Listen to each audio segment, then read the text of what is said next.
പ്രതിപക്ഷ ഉപനേതൃസ്ഥാനം വേണമെന്ന് ആവർത്തിച്ച് CPIക്ക് അർഹതപ്പെട്ടതാണ് പ്രതിപക്ഷ ഉപനേതൃസ്ഥാനമെന്ന് പാർട്ടി സംസ്ഥാന സെക്രട്ടറി ബിനോയ് വിശ്വം കോട്ടയത്ത് പറഞ്ഞു.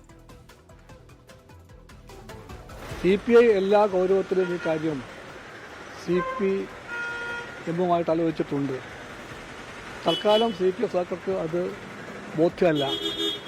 അതിൻ്റെ അർത്ഥം ചർച്ച ഇനി ഉണ്ടാകില്ല എന്നോ അതേ ചൊല്ലി CPIയും CPMും വഴിപിരിയാൻ പോകണമെന്നുമല്ല.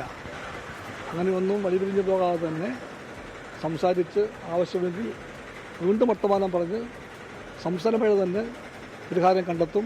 ആ സ്ഥാനം CPIക്ക് പൂർണ്ണമായും അവകാശപ്പെട്ടതാണ്. അത് കിട്ടിയിരിക്കും. ടോബി ജോൺസൺ വിവരങ്ങളുമായി. ടോബി, ഈ പ്രശ്നത്തിന്റെ പേരിൽ ഞങ്ങൾ വഴിപിരിയുകയൊന്നുമില്ല, പക്ഷെ വീണ്ടും ചർച്ച നടത്തണമെങ്കിൽ അതിനൊക്കെ തയ്യാറാണ്. എന്നാൽ ഇത് കിട്ടിയിരിക്കും എന്ന് ഉറച്ച ശബ്ദത്തിൽ പറയുകയാണ് ബിനോയ് വിശ്വം. തീർച്ചയായിട്ടും അങ്ങനെ ആവർത്തിച്ച് പറയുകയാണ് ബിനോയ് വിശ്വം. നമുക്കറിയാവുന്നതുപോലെ തന്നെ ഒരു ഭരണഘടനാ പദവിയൊന്നുമല്ല. എന്നിരുന്നാൽ പോലും പ്രതിപക്ഷത്ത് അർഹമായിട്ടുള്ള പരിഗണന ലഭിക്കണമെന്നുള്ള ഒരു ആവശ്യം കൊണ്ട് മാത്രമാണ് ഈ ഒരു പദവി, അതായത് പ്രതിപക്ഷ ഉപനേതാവിന്റെ പദവി തങ്ങൾക്ക് വേണമെന്നുള്ള നിലപാടിൽ അവർ ഉറച്ചു നിൽക്കുന്നത്. CPMനെ സംബന്ധിച്ചിടത്തോളം ഇത് മുന്നണിക്കുള്ളിൽ ഉന്നയിക്കാതെ പരസ്യമായി മാധ്യമങ്ങൾക്ക് മുന്നിൽ പറഞ്ഞതാണ് CPMനെ തുടിപ്പിച്ചിരിക്കുന്നത്.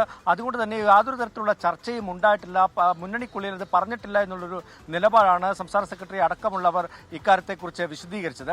ഈ ഒരു കാര്യത്തിൽ LDF കൺവീനറും സമാനമായിട്ടുള്ള നിലപാടാണ് സ്വീകരിച്ചത്. എന്തായാലും ബിനോയ് വിശ്വം ഇപ്പോഴും പ്രതീക്ഷിക്കുന്നുണ്ട്, അല്ലെങ്കിൽ പ്രതീക്ഷ വെച്ചു പുലർത്തുന്നുണ്ട് ആ പദവി ലഭിക്കുമെന്ന്. അതുകൊണ്ട് തന്നെ ഇനിയും ചർച്ചകൾക്ക് തയ്യാറാണ്. ഇതിന്റെ പേരിൽ ഇടതുമുന്നണി അല്ലെങ്കിൽ ഇടത് പാർട്ടികൾ തമ്മിൽ തല്ലിപ്പിരിഞ്ഞു പോകുകയൊന്നുമില്ല. പക്ഷേ അത് ചർച്ച ചെയ്ത് പരിഹരിക്കും. അത് വേണമെന്നുള്ള നിലപാടിൽ തന്നെ ഉറച്ചു നിൽക്കുകയാണ് CPI. അനുജ, ശരി, അതാണ് CPIയുടെ നിലപാട്.